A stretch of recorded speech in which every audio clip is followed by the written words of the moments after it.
ఒకరిని తిట్టడం, death threats ఇవ్వడం, ఆధారాలు లేకుండా ఆరోపణలు చేయడం, మహిళలను టార్గెట్ చేయడం, మత విశ్వాసాలను అవమానించడం, ఒక వ్యక్తి గౌరవాన్ని దెబ్బతీయడం, హింసకు ప్రేరేపించడం, ఇవన్నీ రాజ్యాంగం కల్పించిన స్వేచ్ఛలోకి రావు. ఇవి చట్టపరంగా నేరాలు.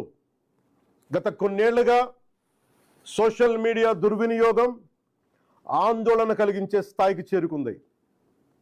చాలామంది ఫేక్ అకౌంట్స్ వెనక దాక్కొని అసభ్య పదజాలం ఉపయోగించడం, వ్యక్తిగత దూషణలు చేయడం, పరువు తీసే ప్రయత్నాలు చేయడం, ఆధారాలు లేని ఆరోపణలు చేయడం, fake propaganda, mark photos, death threats, organised harassment వంటి చర్యలకి పాల్పడుతూ ఉన్నారు. మహిళల్ని ముఖ్యంగా అత్యంత అసభ్యంగా టార్గెట్ చేస్తూ ఉన్నారు. చివరికి దేవుళ్ళని దేవతల్ని కూడా వదలట్లేదు. దేవుళ్ళని దేవతలపై కూడా ఉద్దేశపూర్వకంగా అవమానకర వ్యాఖ్యలు చేస్తున్నారు. ఇవన్నీ కూడా ఫ్రీడమ్ ఆఫ్ ఎక్స్ప్రెషన్ కింద రావు. ఇది హెల్దీ క్రిటిసిజం కాదు. ఇది ప్రజాస్వామ్యం కానే కాదు. ఈ సందర్భంగా ఒక విషయం చాలా స్పష్టంగా చెప్పాలనుకుంటున్నాం. Constructive criticism, fair comment, satire ఇవన్నీ ప్రజాస్వామ్యంలో భాగమే. విభిన్న అభిప్రాయాలను వ్యక్తం చేసే హక్కును మేము పూర్తిగా గౌరవిస్తాం. కానీ malicious fake campaigns, hate speech, criminal intimidation, cyber harassment, organised abuse, ఒకరి పరువును ఉద్దేశపూర్వకంగా దెబ్బతీయాలనే ప్రయత్నాలు, ఇవన్నీ ఫ్రీడమ్ ఆఫ్ స్పీచ్ పేరుతో సమర్థింపబడవు. ఇంకో విషయం చాలా స్పష్టంగా చెప్తున్నాం. నేరస్తులకి నేరానికి కులం లేదు, మతం లేదు, రాజకీయ పార్టీ లేదు. ఐ రీఐటరేట్, నేరానికి నేరస్తులకి కులం లేదు, మతం లేదు, రాజకీయ పార్టీలు లేవు. తప్పు చేసిన తర్వాత కులం, మతం, ప్రాంతం లేదా రాజకీయ వెనకాలు దాక్కోవాలని ఎవరు ప్రయత్నించకండి. చట్టం ముందు ప్రతి పౌరుడు సమానమే. నేరం చేసిన ప్రతి ఒక్కరిపై చట్ట ప్రకారం చర్యలు తీసుకోబడతాయి.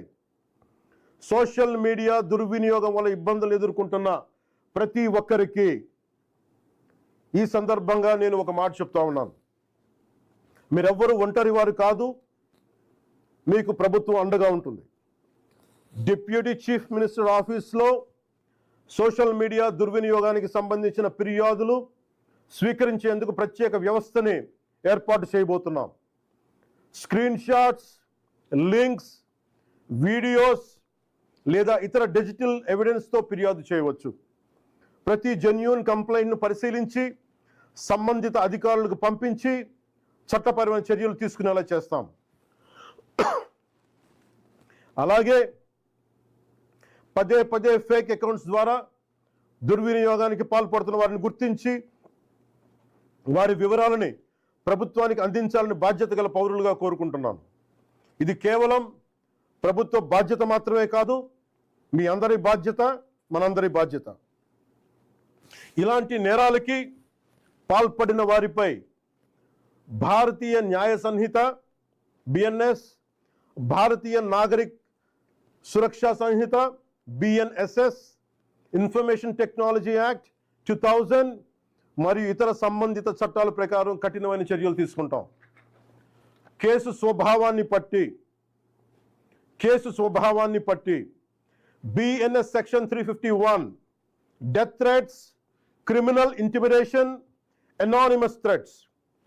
బిఎన్ఎస్ సెక్షన్ 352 ఉద్దేశపూర్వక అవమానాలు, గొడవలకు ప్రేరేపించే వ్యాఖ్యలు. బిఎన్ఎస్ సెక్షన్ 353 తప్పుడు సమాచారం, రూమర్స్, పబ్లిక్ మిస్చీఫ్కి దారితీసే పోస్టులు. బిఎన్ఎస్ సెక్షన్ 356 డిఫమేషన్, వ్యక్తి పరువుకు భంగం కలిగించడం. బిఎన్ఎస్ సెక్షన్ 79 మహిళల గౌరవాన్ని దెబ్బతీసే వ్యాఖ్యలు లేదా చర్యలు. బిఎన్ఎస్ సెక్షన్ 299 మత విశ్వాసాలను, ఏ మతమైనా కానీ, బిఎన్ఎస్ సెక్షన్ 299 మత విశ్వాసాలను ఉద్దేశపూర్వకంగా అవమానించడం. బిఎన్ఎస్ సెక్షన్ 196 వర్గాల మధ్య విద్వేషాన్ని రెచ్చగొట్టే చర్యలు. Information technology act sections 66C and 66D, fake accounts, identity theft, online impersonation. Information technology act section 67, obscene లేదా అసభ్యకరమైన ఎలక్ట్రానిక్ కంటెంట్. అవసరమైతే information technology act section 69A ప్రకారం చట్టవిరుద్ధమైన ఆన్లైన్ కంటెంట్ పై కూడా చర్యలు తీసుకునే అవకాశం ఉంది. ఈ వ్యవస్థని మరింత బలోపేతం చేయడానికి ప్రత్యేక టాస్క్ ఫోర్స్ని ఏర్పాటు చేస్తున్నాం. సైబర్ క్రైమ్ పోలీస్ మరియు ఇతర లా ఎన్ఫోర్స్మెంట్ ఏజెన్సీస్తో కలిసి పనిచేస్తూ సోషల్ మీడియాలో జరిగే నేరాలపై చాలా వేగంగా చర్యలు తీసుకుంటాం. ప్రతి పౌరుడికి నేను విజ్ఞప్తి చేస్తున్నాను, ఫేక్ అకౌంట్స్, డెత్ థ్రెట్స్, మహిళలపై అసభ్యకర పోస్టులు, మతాలను అవమానించే పోస్టులు, ఆర్గనైజ్డ్ మిస్ఇన్ఫర్మేషన్ లేదా చట్టవిరుద్ధమైన కంటెంట్ కనిపిస్తే దయచేసి దాన్ని ఫార్వర్డ్ చేయకండి, ప్రమోట్ చేయకండి. దానికి సంబంధించిన screen shot, URL, date, time వంటి ఆధారాలను భద్రపరిచి అధికారులకు ఇవ్వండి. మీ సహకారం వల్ల ఎన్నో నేరాలను అరికట్టవచ్చు. అవసరమైతే సోషల్ మీడియా దుర్వినియోగాన్ని అరికట్టేందుకు కొత్త లెజిస్లేషన్ తీసుకురావడానికి ఈ ప్రభుత్వం సిద్ధంగా ఉంది. అదే సమయంలో రాజ్యాంగం కల్పించిన ఫ్రీడమ్ ఆఫ్ స్పీచ్ని పూర్తిగా పరిరక్షిస్తాం. చివరిగా ఒకటే చెప్తున్నాం, మన మాటల్లో బాధ్యత ఉండాలి, మాట్లాడే భాషలో గౌరవంగా ఉండాలి, స్వేచ్ఛకు జవాబుదారీతనం ఉండాలి. సోషల్ మీడియా మనుషుల్ని కలిపే వేదిక అవ్వాలి, విడదీసే వేదిక కాకూడదు. మమ్మల్ని ప్రశ్నించండి, విమర్శించండి, మీ అభిప్రాయాన్ని చెప్పండి, కానీ గౌరవంతో చెప్పండి, బాధ్యతతో చెప్పండి, చట్టాన్ని గౌరవిస్తూ చెప్పండి. అప్పుడే మన ప్రజాస్వామ్యం మరింత బలపడుతుంది. అలా కాకుండా మా ఇష్టానికి మాట్లాడతాం, మా ఇష్టానికి ఏదైనా అంటామంటే I promise you will face the legal consequences. Thank you. జై హింద్.